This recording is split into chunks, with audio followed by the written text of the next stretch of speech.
yaitu hadis Abi Malik Al-Asy'ari radhiyallahu taala anhu, anna Rasul sallallahu alaihi wasallam, bahwa Rasul sallallahu alaihi wasallam bersabda, arba'un fi ummati min amril jahiliyah la yatrukunahunna al-fakhru bil ahsab wat ta'nu fil ansab wal istiqa'u bin nujum wan niyahah. Kata Nabi sallallahu alaihi wasallam, ada 4 perkara pada umatku.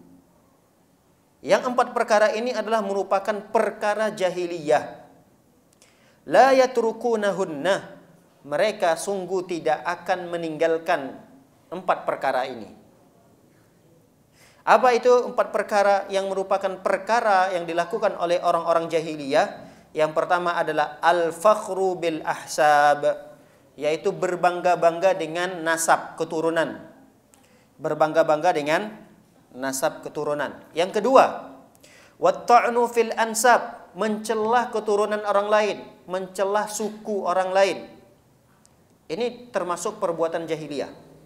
Yang ketiga, yang merupakan pokok pembahasan kita adalah walistiqa'u bin nujum. Di antara perbuatan orang-orang jahiliyah adalah menyandarkan hujan itu turun dengan bintang-bintang tertentu. Yang keempat, di antara perbuatan jahiliyah adalah wan niyahah. Niyahah itu meratapi mayat. Meratap. Niyahah itu adalah meratap. Baik, para hadirin melakukan oleh Allah Subhanahu wa taala, kita bahas satu persatu dari perkara-perkara yang dilakukan oleh orang jahiliyah, namun dipastikan perkara ini terjadi pada umat Nabi.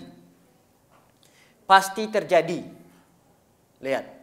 Kata Nabi SAW, la yatrukuhunna, la yatrukunahunna. Sungguh mereka, umat-umat Nabi, kita yang hidup di zaman ini, tidak akan meninggalkan 4 perkara ini. Maksudnya, pasti ada salah satu dari 4 perkara ini pada diri kita.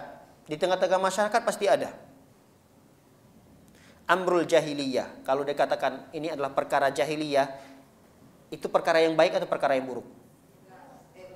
Kalau dikatakan ini perbuatan jahiliyah loh nih, ada nggak perbuatan jahiliyah yang disandarkan kepada jahiliyah, lalu kemudian ada kebaikannya? Nggak ada. Pasti kalau udah dikatakan dalam hadis atau dalam Al-Quran, kalimat jahiliyah, konotasinya akan mengarah kepada apa?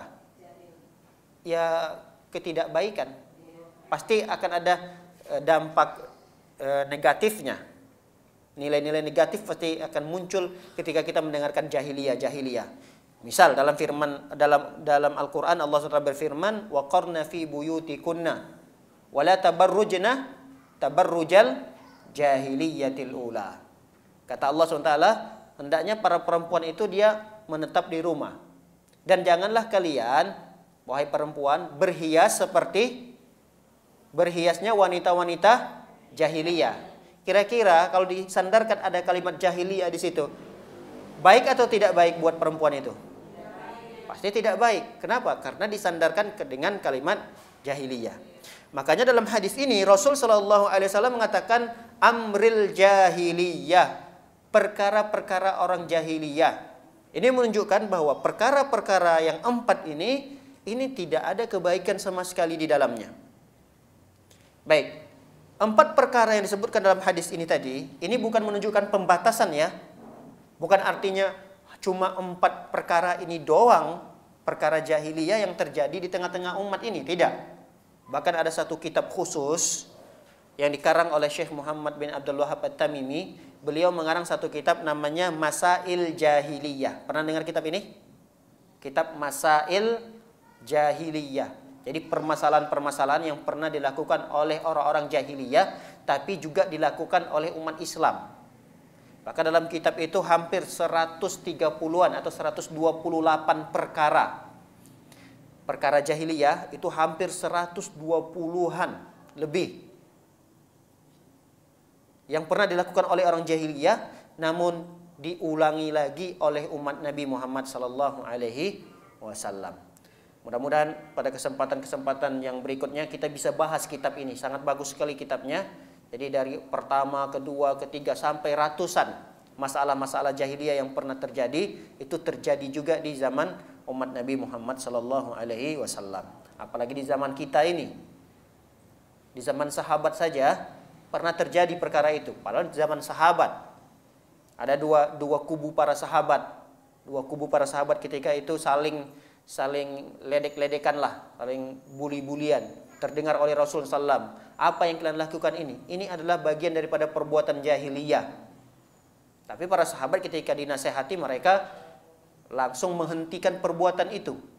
Nah, kita perlu sekali membahas kitab-kitab yang seperti itu sehingga ketika kita tahu ini perbuatan jahiliyah, kita bisa menghindarinya. Ini perbuatan jahiliyah, bisa kita menjauhinya. Tapi kalau tidak ada yang menjelaskan pada kita, ini perbuatan jahiliyah, ini perbuatan jahiliyah, tidak ada yang menjelaskan kepada kita, ya akan sepanjang hidup kita akan melakukan perkara-perkara itu.